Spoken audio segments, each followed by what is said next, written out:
자, 주기도문 7번째 시간입니다. 본문 마태복음 6장 12절과 14절 15절 같이 읽어볼까요? 시작.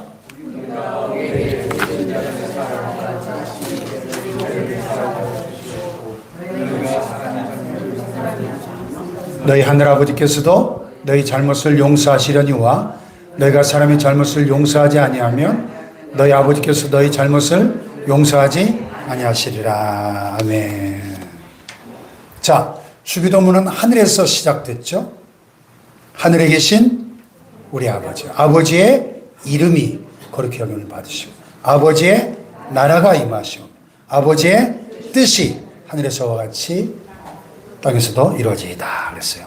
하나님의 이름, 하나님의 나라, 하나님의 뜻을 구하면서 시작됐는데 이 하늘에서 이 주기도문이 점점 땅으로 우리 일상으로 내려옵니다. 그래서 하늘에서 시작된 이 기도가 땅으로 오늘 우리에게 뭐를? 일용할 양식을 주시옵고, 하늘에 계신 하나님께서 우리의 매일매일의 식탁을 돌보신다. 아멘. 그러니까 하나님께서 우리가 오늘 뭘 먹고 살아야 할지 아신다는 거죠. 아멘입니까? 근데 예수님께서는 날마다의 양식을 구한 다음에 곧바로 죄의 용서를 구하라고 가르치십니다. 우리 죄를 사하여 주시옵고, 우리 죄를. 왜 그러셨을까요? 우리에게는 먹을 양식만 필요한 것이 아니라 깨끗한 양심도 필요하기 때문에, 몸을 위한 빵만 필요한 것이 아니라 영혼을 위한 용서도 필요하기 때문입니다. 아멘. 우리가 경제적인 빚은 참 심각하게 생각하죠. 근데 죄의 빚은 대수롭지 않게 여깁니다. 카드값이 밀리고 대출이자가 막 연체되면 마음이 무거워지죠. 문자 한 통에도 가슴이 철렁하죠. 근데 우리가 하나님 앞에서 쌓여가는 죄의 빚에 대해서는 참 놀라울 정도로 둔감하다는 거예요. 무감각하고. 다른 사람이 상처를 줘놓고도 뭐 그럴 수 있지 뭐. 거짓말을 해놓고도 뭐 다들 그렇게 사는데 뭐. 하나님께 순종하지 않으면서도 그래도 나 정도면 괜찮은 사람이지. 이렇게 자기를 합리화합니다. 근데 예수님께서는 제자들에게 매일 이렇게 기도하라고 가르치세요. 다 같이 우리 죄를 사하여 주시옵고. 이 말은 뭐예요? 이 기도는 우리 모두에게 죄가 있다는 사실을 전제로 하고 있지 않습니까? 그렇죠? 목사도 이 기도를 해야 되고 장로도 권사도 이 기도를 해야 된다는 거예요. 평생 교회를 다니는 사람도 이 기도가 필요하고 새로 예수를 믿는 사람도 필요하고 누구도 예외가 없다는 거예요. 누구도 이 기도를 졸업할 수 있는 사람이 없다는 겁니다. 아멘. 아멘. 그래서 우리는 매일매일의 양식이 필요한 것처럼 매일매일의 하나님의 은혜가 필요하다. 하나님의 용서를 필요한다는 사실에서 이 기도가 출발되는 거죠. 그래서 이 5번째 강론은 우리에게 2가지 사실을 동시에 가르쳐 줍니다. 첫째는 우리 생각보다 우리는 훨씬 더 큰 죄인들이다 하는 것. 2번째는 하나님의 은혜는 우리의 죄보다 훨씬 더 크다. 아멘. 첫 번째로 죄는 하나님께 진 빚이에요. 빚. 예수님께서 우리 죄를 사하여 주시옵고 기도하라 가르치셨는데 우리 한글 성경에는 죄라고 단수로 번역이 됐지만은 원문에 보면 오페일레마타 빚들이라는 복수형 명사로 됐어요. 그래서 대부분의 영어 성경에 보면은 and forgive us our debts 빚들 이렇게 번역을 했습니다. 빚들 복수로. 누가복음 11장 4절에도 같은 주기도문을 기록하면서 우리 죄도 사하여 주시옵고 이렇게 표현했는데요. 여기서 말하는 빚은 단순한 돈 문제가 아니라 하나님께 진 죄의 빚. 왜 죄가 빚인가? 하나님 우리를 창조하셨잖아요. 생명을 주셨고 호흡을 주셨고 시간과 재능과 물질을 주셨고 또 가정과 교회를 맡겨주셨습니다. 하나님께서 우리가 전심으로 하나님을 사랑하고 또 이웃을 사랑하고 하나님 뜻에 순종하기를 원하십니다. 아멘. 따라서 우리가 온 마음 다해 하나님을 사랑하지 않는다면 그 마땅히 드려야 할 사랑을 드리지 않는 거예요. 하나님께 감사하지 않는다면 마땅히 드려야 될 감사를 드리지 않는 것이고, 하나님께 순종하지 않는 것은 마땅히 드려야 될 순종을 드리지 않는 거예요. 이게 빚이라는 걸 아셔야 됩니다, 여러분. 빚. 그래서 우리는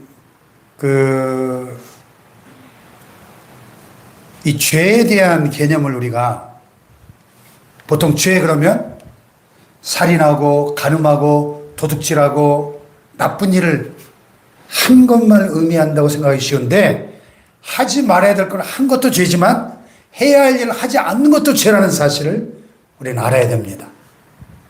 아멘? 네.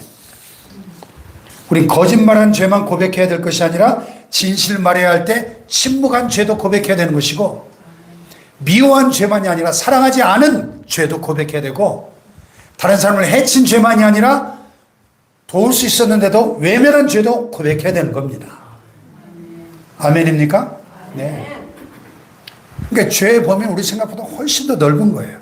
야고보서 4장 17절에 그러므로 사람이 선을 행할 줄 알고도 행치 아니하면 죄다 그랬죠? 예, 그래서 우리의 말 가운데 죄가 있고 생각 가운데 죄가 있고 우리의 감정과 욕망 가운데 죄가 있고 또 우리의 행동뿐 아니라 동기 가운데도 죄가 있어요. 그래서 사람은 드러난 행동만 보죠. 겉을 보죠. 그러나 하나님은 숨은 마음의 동기를 보십니다. 사람들이 칭찬받으면서도 마음에 교만이 있을 수가 있고, 다른 사람을 도와주면서도 인정받으려는 욕망이 있을 수 있고, 봉사하면서도 남들보다 내가 낫다는 우월감이 있을 수 있고, 겉으로는 침묵하지만 속으로는 상대가 망하기를 바라는 그런 못된 마음이 있을 수 있다는 겁니다. 네.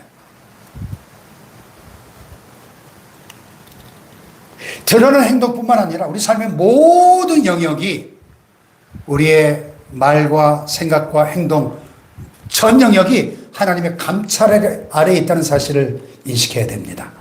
아멘.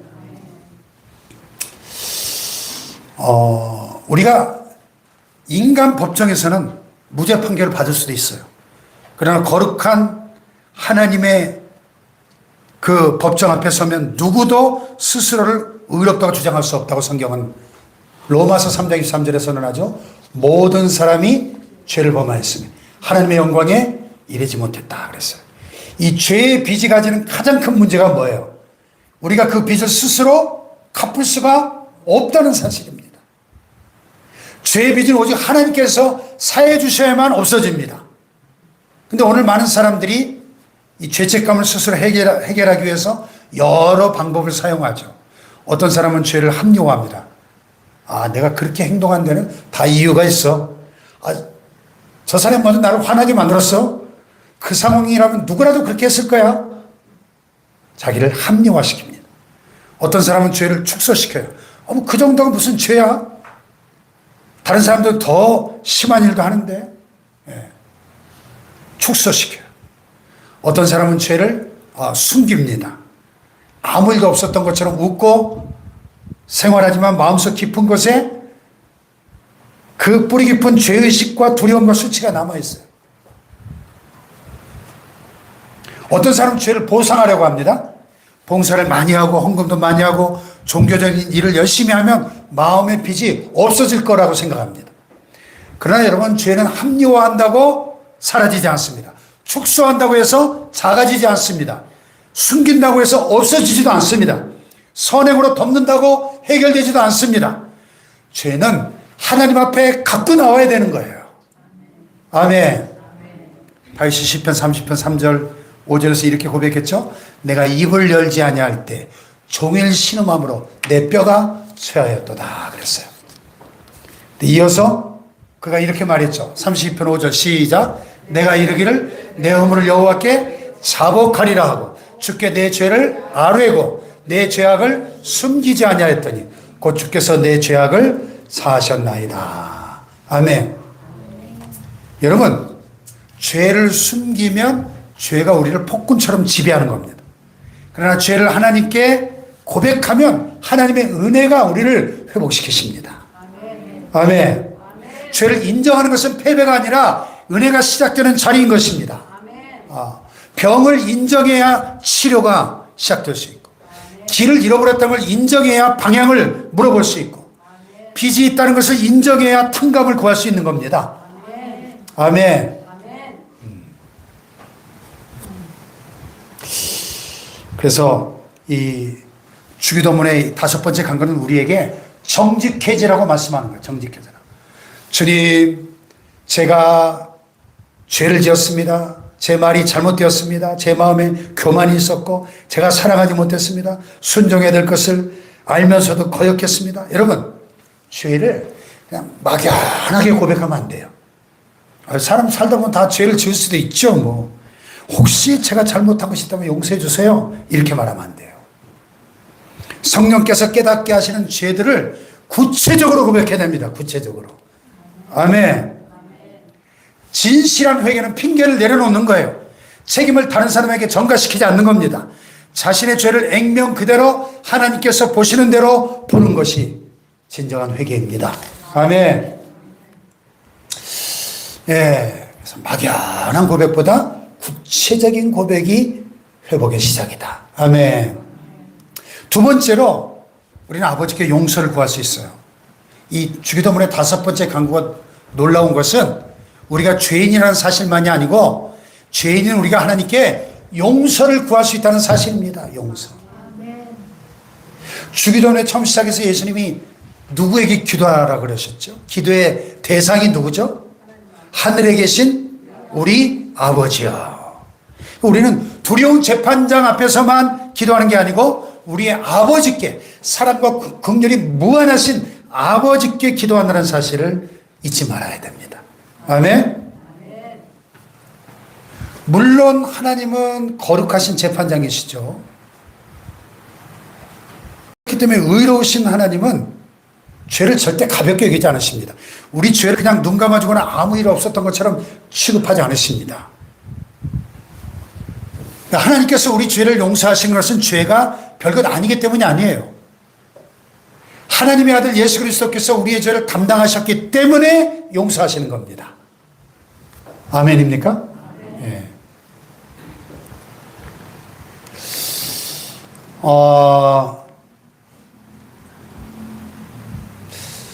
그래서 이사야 53장 5절에서는 이렇게 말씀하죠. 시작. 그가 찔림은 우리의 허물 때문이요 그가 상함은 우리의 죄악 때문이라. 그가 징계를 받음으로 우리는 평화를 누리고, 베드로전서 2장에서도 친히 나무에 달려 그 몸으로 우리 죄를 담당하셨으니. 우리의 죄는 그냥 사라진 게 아니죠. 죄 없으신 예수님께서 담당하셨습니다. 우리가 받아야 할 심판을 예수님께서 십자가에서 받으셨습니다. 예수님께서 십자가에서 흘린 그 피로 우리의 죄값을 다 치르신 줄 믿습니다. 할렐루야. 예. 그래서 하나님 아버지의 사랑과 하나님의 공의가 십자가에서 만나는 거예요. 그러므로 여러분, 하나님의 용서는 값싼 은혜가 아닙니다. 우리는 값없이 우리에게는 주어졌지만 하나님께는 단 하나뿐인 독생자를 내어주신 값비싼 은혜죠. 아니, 값으로 측량할 수 없는 은혜죠. 본문에 이 사하여 주시옵고 이 아피에이미 이란 단어는 보내버리다, 놓아주다, 취소하다, 빚을 탕감하다 이런 뜻입니다. 하나님께서 죄를 사하신다 이 말은 더 이상 우리의 죄를 붙잡고 정죄하지 않으시겠다는 뜻입니다.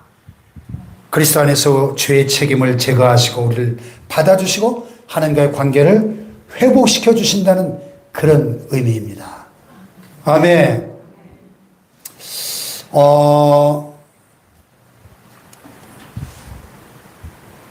시편 103편 12절에 보면 다 같이 시작. 동이 서에서 먼 것까지 우리의 죄가를 우리에게서 멀리 옮기셨다. 저는 이 말씀 볼 때마다 제가 1994년 12월 미국 동부 워싱턴 DC 수도 부근에 살다가 달라스로 이사 갔던 일이 생각이 나요. 동쪽에서 서쪽으로. 자동차를 몰고 이틀을 갔는데 줄을 7개를 통과해가지고 하루 10시간씩 운전해서 한 20시간 만에 달라스에 도착을 했는데 한 2,000km를 이틀 동안 달린 거예요. 2,000km. 야, 미국 참 큰 나라입니다. 큰 나라. 2,000km를 20시간을 달렸는데도 절반밖에 못 온 거야. 그렇게 큰 나라예요. 동의서에서 얼마나 멀든지 가도 끝이 없어요. 가도. 동의서에서 얼마나 먼지 몰라. 근데 하나님 우리 죄가를 그렇게 멀리 옮기셨대요. 할렐루야. 이야, 진짜. 또 미가서 7장 19절에 보면요. 다 같이 시작. 다시 우리를 불쌍히 여기셔서 우리의 죄악을 발로 밟으시고 우리의 모든 죄를 깊은 바다에 던지시리이다. 우리의 죄를 어디다가?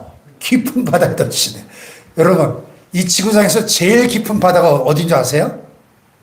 태평양 마리아나 해구라는 곳인데 그 중에서 가장 깊은 챌린저 해연의 그 제일 깊은 바다가 어느 정도 깊을 것 같아요, 여러분? 한번 알아맞혀 보세요.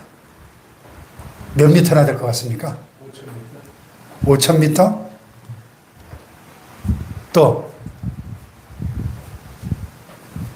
좀 더 쓰세요. 11,000m. 11km. 바다의 깊이가요. 11km. 와. 에베레스트 산 몇 미터입니까? 8,808m죠. 에베레스트 산을 다 집어넣어도 이게 바닥이 안 닿아. 바닥까지 내려와도 2km가 물이 더 있는 거야. 그렇게 깊은 바다가 있대요. 이야. 하나님께서 우리의 모든 죄를 챌린저 햄보다 더 깊은 바다에 던지셨다는 거예요. 할렐루야. 실감나죠? 실감나. 예. 그럼 여기서 좀 의문이 생기지 않나요? 아니, 예수 믿은 사람은 이미 죄를 다 용서받은 게 아닌가요? 근데 왜 날마다 우리 죄를 사해 주십시오 이렇게 기도해야 되죠? 성경은 예수 그리스도를 믿는 자는 이미 의롭다 하심을 받았다고 선언하잖아요. 로마서 8장. 그러므로 이제 그리스도 예수 안에 있는 자에게는 결코 정죄함이 없다고 선언하잖아요. 고린도서 2장 13절도 하나님께서 우리의 모든 죄를 그리스도 안에서 사하셨다. 모든 죄를. 여러분, 죄를 사하셨다, 의롭다 하심을 받았다, 이런 표현들이 다 이 법정적인 용어입니다. 그래서 예수를 믿는 사람은 법정적인 의미에서 용서를 받은 거예요. 예수 그리스도의 의를, 십자가의 의를 힘입어 하나님 앞에 의롭다 하심을 선고받은 거예요. 대법원 최종 판결에서 무죄 하면 어떻게, 죄가 어떻게 돼요? 없어져. 확정되는 거죠. 대법원에서 무죄하고 땅땅땅 하면 죄가 없는 거잖아요. 그죠? 예. 그러니까 우리가 예수를 믿는 순간 우리는 무죄 선고를 받은 겁니다. 그러니까 매일 구원을 잃어버렸다가 다시 얻는 게 아니에요. 죄를 고백할 때마다 예수님이 또다시 십자가에 달리시는 게 아닙니다. 그런데 구원받은 성도도 여전히 죄를 지을 수 있어요, 없어요? 있어요. 그 죄가 하나님의 자녀라는 신분 자체를 없애진 않지만 아버지와의 친밀한 관계를 훼손시킬 수 있는 겁니다. 예. 아들이 아버지의 마음을 아프겠다고 해가지고 곧바로 아들의 신분을 잃어버리는 게 아니잖아요. 그러나 아무 일도 없었던 것처럼 지낼 수는 없습니다. 자신의 잘못을 인정하고 관계를 바로 잡아야 하는 거죠. 아멘. 그러므로 우리는 구원받기 위해서가 아니라 구원받은 자녀로서 아버지와의 친밀한 교제를 누리기 위해서 죄를 고백하는 겁니다. 아멘.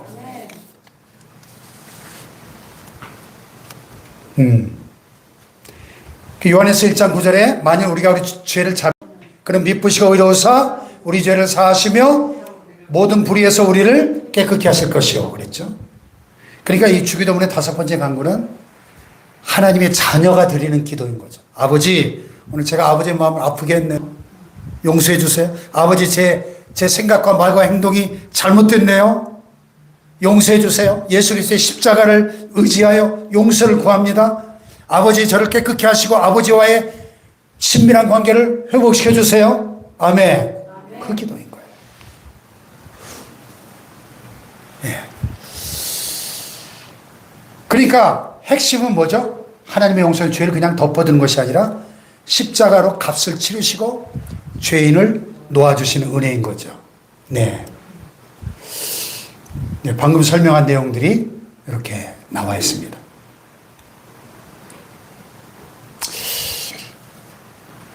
우리가 우리 죄를 자백하면 그런 미쁘시고 의로우사. 미쁘다는 말이 뭡니까? 미쁘다. faithful. 신실하다. 우리가 신뢰할 만하다. 믿을 만하다. 그런 뜻이죠. 우리 인간은 얼마나 변덕스럽습니까? 그러나 하나님은 변덕쟁이가 아니에요. 하나님은 변덕에 따라 용서하시는 그런 분이 아니라는 것입니다. 예수님이 이미 죄값을 담당하셨기 때문에 예수님을 믿고 죄를 고백하는 저와 여러분을 신실하고 이렇게 용서하시는 겁니다. 할렐루야. 그러므로 죄를 고백한 뒤에는 이 하나님의 약속을 믿어야 되는 거예요. 예수님께서 말씀하십니다. 우리 죄를 사하여 주시옵고. 다 같이 우리 죄를 사하여 주시옵고. 이 기도를 가르쳐 주셨다는 말은 곧 하나님께서 우리의 고백을 들으시고 죄를 용서하시기를 기뻐하신다는 뜻입니다. 아멘. 그러면 오늘 죄를 가지고 하나님께 나아가십시오. 감추지 말고, 미루지 말고, 변명하거나 합리화시키지 말고 예수님의 이름으로 아버지께 나아갈 때 용서해 주시는 겁니다. 아멘. 네. 고백한 뒤에는 약속을 믿어야 된다. 용서받은 것을 믿어야 됩니다. 할렐루야. 마지막 세 번째로 용서받은 사람은 다른 사람을 용서하는 거예요. 예. 자, 다섯 번째 강구가 여기서 끝나지 않죠. 우리가 시작. 우리가 우리에게 죄진 자를 사하여 준 것 같이 우리 죄를 사하여 주시옵고. 여러분 주기도문 이 부분 고백할 때마다 좀 마음이 불편하지 않으신가요? 우리는 이렇게 기도하고 싶어요. 하나님, 제 죄는 용서해 주세요. 그런데 저 인간은 절대로 용서할 수 없어요. 예? 근데 예수님께서 하나님의 용서와 우리의 용서를 연결하십니다. 주기도문 가르치기를 마친 다음에 예수님이 특별히 다시 부연 설명하신 강구도 이것뿐이에요. 자, 6장 14, 15절 시작. 너희가 사람의 잘못을 용서하면 너희 하늘 아버지께서도 너희 잘못을 용서하시려니와 너희가 사람의 잘못을 용서하지 아니하면 너희 아버지께서도 너희 잘못을 용서하지 아니하시리라. 이 말씀 오해하시면 안 돼요. 우리가 다른 사람을 용서해야만 그 대가로 하나님의 용서를 돈처럼 살 수 있다는 뜻이 아닙니다. 우리의 용서는 구원의 대가가 아닙니다. 예. 오직 예수 그리스도의 피만이 우리 죄를 사할 수 있고 씻을 수 있습니다. 그렇다면 예수님이 이 말씀 무슨 뜻일까요? 다른 사람을 용서하는 것은 내가 하나님의 용서를 받은 증거이며 열매라는 뜻입니다. 내가 하나님께 억만 가지 죄를 용서받았다는 사실을 진정으로 아는 사람들은 다른 사람의 죄를 용서하고 긍휼을 베풀게 된다. 그런 뜻입니다. 이해가 되시면 아멘. 반대로 내가 다른 사람을 끝까지 미워하고 또 막 복수해야 되겠다고 결심하고 용서할 뜻이 전혀 없다면 우리 신앙을 점검해 봐야 된다는 겁니다. 점검해 봐야 돼요. 내가 정말 하나님의 은혜를 받은 사람인지 돌아봐야 돼요.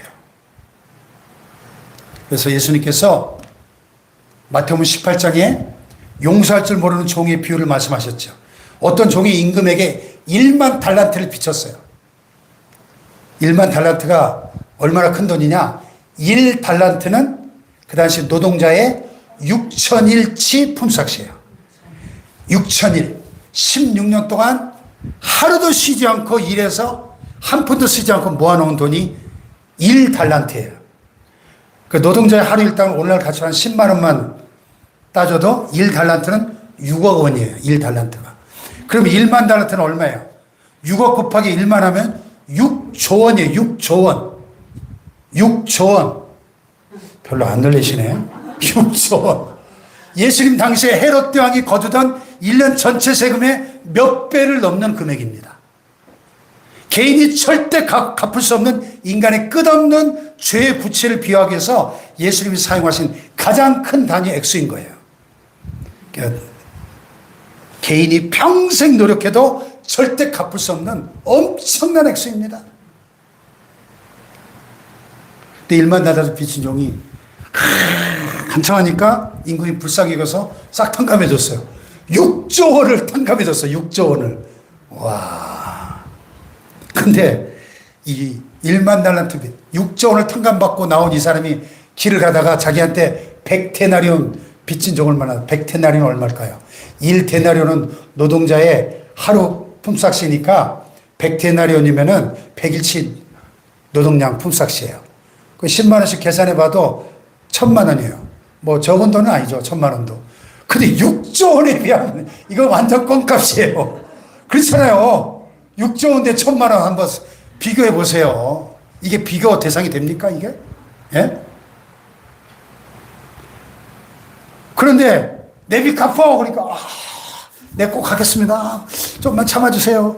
근데 이 멱살을 잡아가지고 감옥에 쳐넣었다는 거예요. 6조 원을 탕감받고 나온 지가 1000만 원 빚진 종을 갖다가 감옥에 쳐넣었다는 거예요. 임금이 이 사실을 알고 그 종을 불러가지고 뭐라 했어요? 이 악한 종아, 네가 빌기에 내가 네 빚을 전부 면제해 주었거늘 내가 너를 불쌍히 여긴 것 같이 너도 네 동료를 불쌍히 여김이 마땅치 아니하냐? 아멘입니까, 여러분? 이 예수님의 요점은 뭐예요? 요점은 우리가 하나님께 받은 용서는 1만 달란트의 빚을 탕감받은 거라는 거죠. 우리가 다른 사람에 베푸는 용서는요, 100데나리온에. 이건 비교할 수 없다는 것입니다. 물론 다른 사람이 우리에게 준 상처가 뭐 작다는 뜻은 아닙니다. 배우자에게 배신당한 상처가 적지 않습니다. 부모에게 받은 상처가 적지 않습니다. 자녀들의 말과 행동 때문에 받은 고통이 적지 않습니다. 교회 안에서 신뢰했던 사람에게 받은 상처도 작지 않습니다. 성경은 상처를 그냥 없는 것으로 여기라고 말씀하지 않아요. 별일 아니니까 그냥 잊어버려라 이 말씀하지 않습니다. 용서란 죄를 축소하는 게 아닙니다. 네. 오히려 죄를 죄라고 인정하기 때문에 용서가 필요한 거죠. 잘못이 없다면 용서할 이유도 없는 거죠. 용서란 뭡니까? 그러므로 용서란 그 사람이 나에게 진 개인적인 빚을 하나님께 맡기는 거예요. 맡기는 거예요. 로마서 12장 19절 보세요. 시작. 내 사랑하는 자들아 너희가 친히 원수를 갚지 말고 하나님의 진노하심에 맡기라. 아멘. 용서가 뭐야? 하나님께 맡기는 것입니다. 내가 직접 복수에 갚아주겠다는 그 권리를 내려놓는 것입니다. 최종 심판을 하나님께 맡기는 것. 공의로우신 재판장이신 하나님께 모든 것을 맡기는 것이 성경이 말씀하는 용서입니다. 아멘. 죄에 대한 최종 판결을 하나님께 맡기는 것. 그러면 우리가 어떻게 용서할 수 있는가? 상대방을 바라보며 용서할 수 없습니다. 저 사람은 용서받을 자격이 없어. 네, 그 말이 맞을 수 있습니다.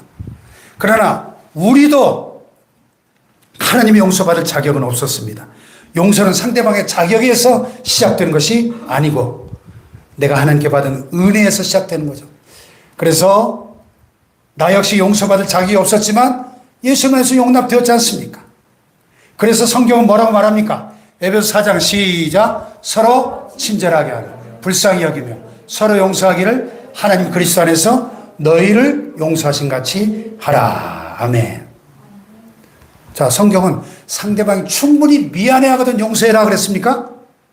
어떻게 용서하라 그랬어요? 하나님이 그리스도 안에서 너희를 용서하신 같이 하라. 아멘. 우리가 용서할 수 있는 힘이 내 마음에 넉넉하면서 오지 않는다는 것입니다. 십자가에서 온다는 것입니다. 여러분, 십자가 앞에 서면 우리는 두 가지를 동시에 깨닫게 됩니다. 첫째, 내 죄가 얼마나 큰지, 내 죄가 얼마나 심각하면 하나님의 아들이 죽으셔야 했을까. 두 번째, 하나님의 사랑이 얼마나 큰지를 깨닫게 됩니다. 얼마나 나를 향한 사랑이 크면 자기 아들을 기꺼이 아낌없이 십자가에 내어주셨을까. 할렐루야. 아멘. 그러므로 십자가 앞에 설 때 십자가는 우리의 교만을 꺾고 우리의 상처를 품는 것입니다. 할렐루야. 아멘. 네. 누구도 십자가 앞에서 나는 저 사람하고 달라. 동시에 십자가 앞에서 나는 내 상처를 아무도 몰라 이렇게 말할 수 없다는 겁니다. 예수님은 우리의 죄뿐 아니라 우리 아픔도 아시고 배신이 뭔지도 아시고 조롱과 멸시와 수치와 모욕을 다 당하셨잖아요. 그런데 십자가에서 뭐라 기도하셨어요? 다 같이 아버지 저들을 사하여 주옵소서. 네. 예수님은 우리에게 자신이 걷지 않은 길을 걸으라고 명령하시는 분이 아니에요. 예수님 자신이 먼저 용서의 길을 걸으셨습니다. 그리고 부활하신 주님께서 성령을 통하여 우리가 그 길을 걸을 힘을 주시는 겁니다. 아멘. 자, 핵심 메시지 같이 한번 읽어볼까? 시작. 우리가 용서하시는 힘은 마음의 여유가 아니라 십자가와 부활하신 주님의 은혜로부터 공급됩니다. 아멘. 오늘 주님께서 우리에게 물으시는 거예요. 너는 내게 얼마의 빚을 용서받았느냐? 우리가 받은 은혜를 기억해야 되겠죠.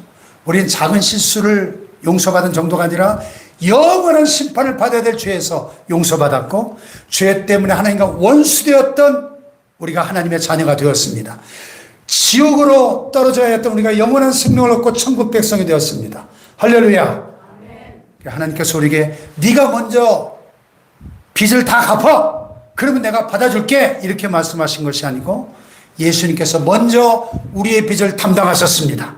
하나님께서는 빈손으로 나온 우리를 받아주시고, 그러므로 이제는 용서는 선택이 아니라 복음이 우리 안에 만들어내는 필연적인 열매인 줄로 믿습니다. 아멘. 자, 말씀을 맺겠습니다. 여러분, 주기도문의 5째 강문은 짧지만 우리 신앙의 중심을, 핵심을 꽉 찌르는 기도예요. 우리가 우리에게 죄진 자를 사하여 준 것 같이 우리 죄를 사하여 주시고, 이 기도를 드리기 위해서는 먼저 자신의 죄를 인정해야 돼요. 나는 하나님께 빚진 죄인입니다. 그 다음에 예수님의 십자가를 의지해야 됩니다. 나는 내 공로로 용서받을 수 없지만 예수님께서 내 죄를 담당하셨습니다. 그리고 내가 받은 용서를 다른 사람에게 흘려보내야 하는 것입니다. 하나님이 나를 용서해 주셨으니 나도 용서의 길을 걷겠습니다. 할렐루야. 그래서 오늘 이 3가지 질문이 우리 마음에 새겨져야 돼요. 첫째는 뭐예요? 내가 하나님 앞에서 구체적으로 고백해야 될 죄가 뭔가? 막연한 고백이 아니라 구체적인 고백. 두 번째는요, 죄를 고백한 뒤에도 여전히 붙들고 있는 죄책감은 혹시 없는가? 미쁘시고 의로우사 우리 죄를 사하시며 하나님의 약속을 신뢰하고 죄 용서를 믿어야 합니다. 할렐루야. 마지막 3번째는 내가 아직도 용서하지 못하고 붙들고 있는 사람이 누군가? 그 사람의 이름을 하나님 앞에 부르면서 아직 감정이 따라오지 않더라도 복수할 권리를 내려놓아야 돼요. 하나님께 공의로운 판단을 맡겨야 됩니다. 최종 심판을 하나님께 맡겨야 되는 거예요. 매일 일용할 양식을 구하는 것처럼 매일 용서를 구하고 매일 용서를 받은 사람답게 살아갈 수 있기를 축복합니다. 하나님의 용서를 깊이 경험하고 받은 그 용서가 가정과 교회와 관계 속으로 흘러갈 수 있기를 축복합니다.